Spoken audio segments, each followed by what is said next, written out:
So I want to talk about why your life sucks. Why my life sucks, why life in general sucks. This is a theme I've been writing about a little bit and riffing off of, and it's related to the last couple of videos that in which we discussed perfectionism. And I want to put a finer point on it, as I'm fond of doing in these cheaply produced little videos I have for you here. And that would be an example of the critical mind at work, talking about how cheap the production values are. But these are really, let me tell you people, these are cheap production values.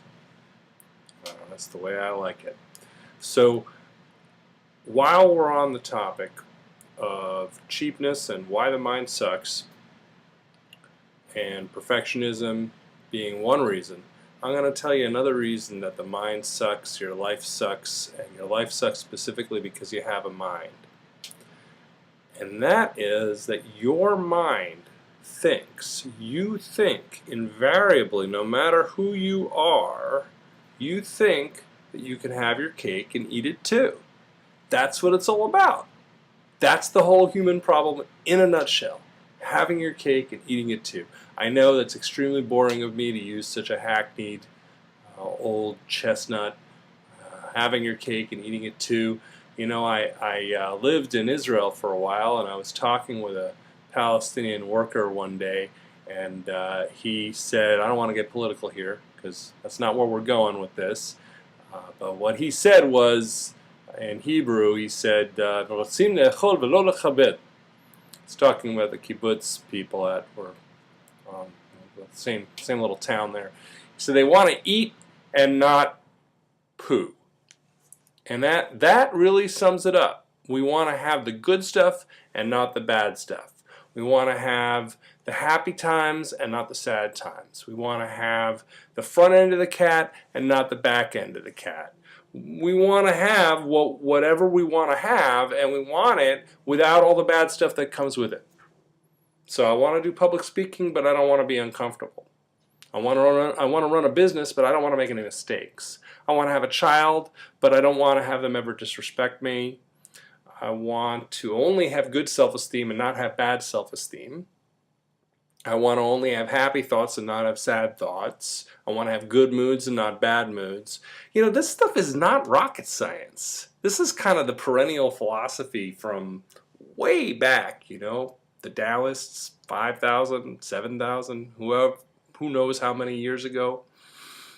Pretty much as soon as civilization started, as soon as we got the basic problems sorted out, we had something to wear on our bodies, we had a place to put ourselves out of the rain, we had more or less enough food, we transitioned from hunting and gathering to agricultural life, and there could be a backlog or there could be a storehouse full of food.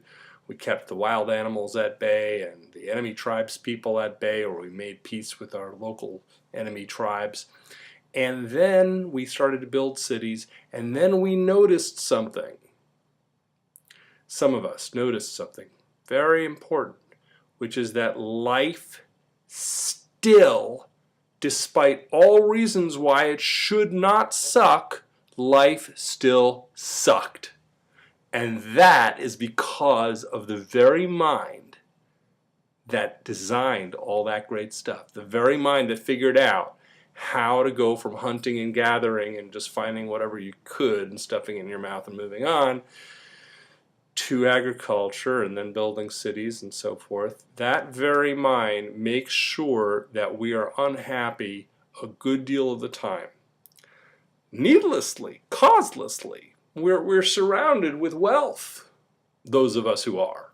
Those of us watching this video probably are surrounded with what on a global scale would be considered unparalleled access to material goods.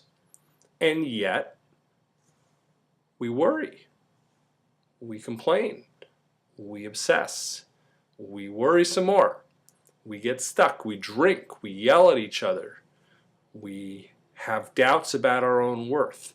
This is just the way we are. And a big part of that is that we want to have our cake and eat it too. So part of the problem is that we don't want to have any problems. In fact, that's a big part of the problem. I think I'll leave you with that, and I'll pick up on this in the next video.